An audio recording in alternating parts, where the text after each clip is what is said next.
नमस्कार, मैं राजनीतिक परिवार में पैदा हुआ।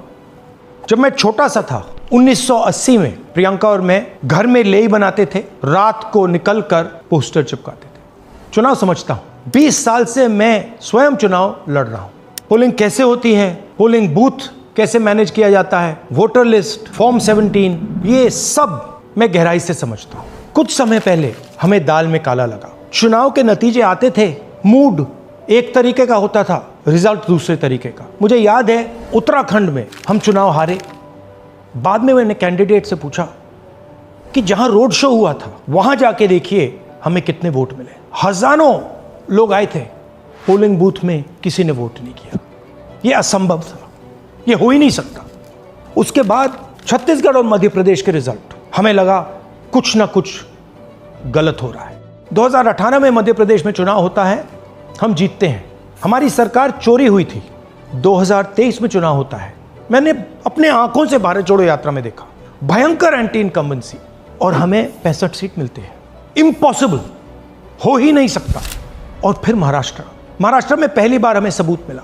विधानसभा और लोकसभा के बीच में जादू से नए वोटर आते हैं, और जहां भी इन नए वोटर्स ने वोट किया वहां वोट बीजेपी को गया। महाराष्ट्र चुनाव के बाद जब हमें डाउट हुआ, हमारे गठबंधन के सारे नेताओं ने प्रेस कॉन्फ्रेंस किए और हमने इलेक्शन कमीशन से कहा कि आप हमें वोटर लिस्ट दीजिए, वीडियो रिकॉर्डिंग दीजिए। इलेक्शन कमीशन ने मना किया, ना उन्होंने हमें वोटर लिस्ट दी और ना उन्होंने वीडियो रिकॉर्डिंग दी। डाउट हुआ, क्यों नहीं दे रहे, क्या कारण है? तो हमारे दिमाग में सवाल उठा, क्या इलेक्शन कमीशन बीजेपी की मदद कर रहा है? क्या इलेक्शन कमीशन ही इलेक्शन को चोरी करवा रहा है? इसके बाद हमने एक टीम सेटअप की और हमने उन्हें कहा कि आप जाइए, एक कंस्टिट्यूएंसी में जाके ढूंढिए, सच्चाई ढूंढिए, किस प्रकार से चीटिंग की जा रही है, किस प्रकार से ये काम किया जा रहा है और कौन कौन इस काम को कर रहे हैं। सबसे महत्वपूर्ण बात यह है कि इलेक्शन कमीशन डिजिटल डेटा नहीं देता है, फिजिकल डेटा देता है। मतलब लाखों कागज में वोटर लिस्ट दे देगा, मगर डिजिटल वोटर लिस्ट किसी को कभी नहीं देता है। क्यों नहीं देता? कारण क्या है? कारण है कि अगर डिजिटल डेटा मिल जाए तो इलेक्शन कमीशन की सच्चाई पूरे देश को पता लग जाएगी। हमने टीम को बताया, मैंडेट दी कि आप जाके चेक कीजिए, आप 5-7 सीटों पे पता लगाइए कि चीटिंग हुई, और अगर हुई तो कैसे हुई।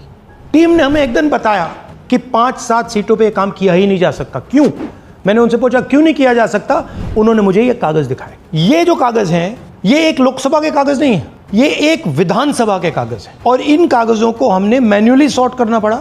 और पूरा का पूरा काम जो हुआ है, इसमें 6 महीने लगे हैं, और एक असेंबली सीट में हम ये काम कर पाए हैं। क्यों? क्योंकि डिजिटल डेटा नहीं दिया जाता। अगर इलेक्शन कमीशन ने हमें डिजिटल डेटा दिया होता तो हम ये कार्रवाई पूरे देश में, हर लोकसभा में, हर विधानसभा में 15 मिनट में करके दिखा देते। हमारे पास अनलिमिटेड रिसोर्सेज नहीं है, इसलिए हमने ये रिसर्च सिर्फ एक लोकसभा में, एक विधानसभा सीट में की। मगर मुझ में अब पूरा भरोसा है कि ऐसी 100 से ज्यादा सीटें हैं हिंदुस्तान में। जो यहां हुआ है उन सीटों में भी हुआ है।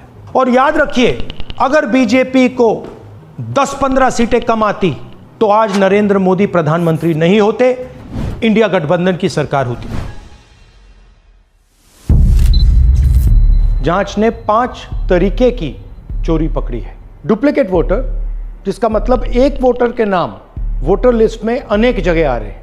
फेक एड्रेस, मतलब एड्रेस है ही नहीं, या फिर हाउस नंबर 0।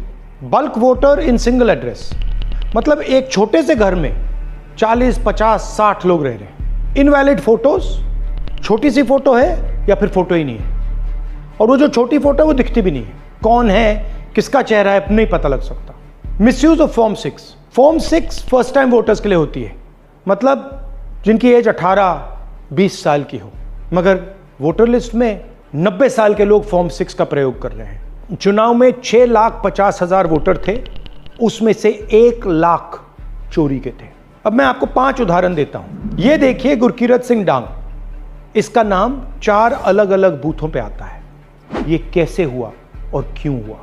एक और उदाहरण, विशाल सिंह, वाराणसी में वोटर लिस्ट में नाम है और बेंगलोर में 2 बार वोटर लिस्ट में नाम आता है। क्या ये वाराणसी में वोट कर रहे हैं या बेंगलोर में वोट कर रहे हैं या दोनों जगह वोट कर रहे हैं? एक और उदाहरण देखिए, हाउस नंबर 0। तो आपने कभी सुना है हाउस नंबर 0? हमने तो नहीं सुना था, मगर बेंगलोर में हजारों हाउस नंबर 0 हैं वोटर लिस्ट पे। हाउस नंबर 35 की कहानी सुनिए। छोटा सा घर है, ज्यादा से ज्यादा 4 लोग रह सकते हैं, मगर इस 35 में 80 लोग वोटर लिस्ट में रजिस्टर्ड है। ये ERO ने कैसे अप्रूव किया, क्यों अप्रूव किया, पता लगाना है।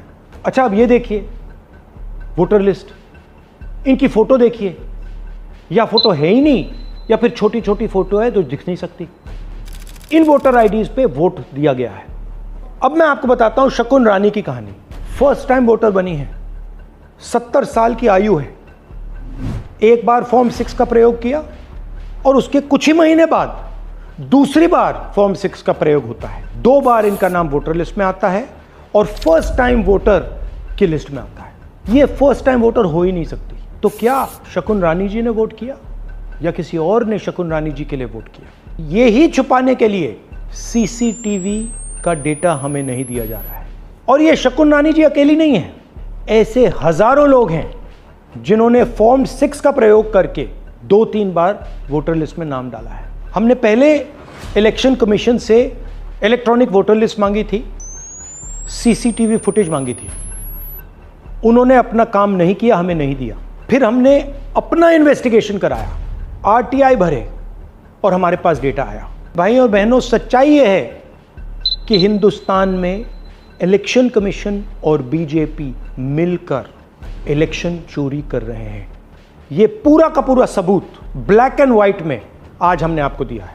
इलेक्शन कमीशन जानता है कि हमने उनकी चोरी पकड़ ली है, इसीलिए SIR आया है। ये SIR जो है इंस्टीट्यूशनलाइज चोरी है।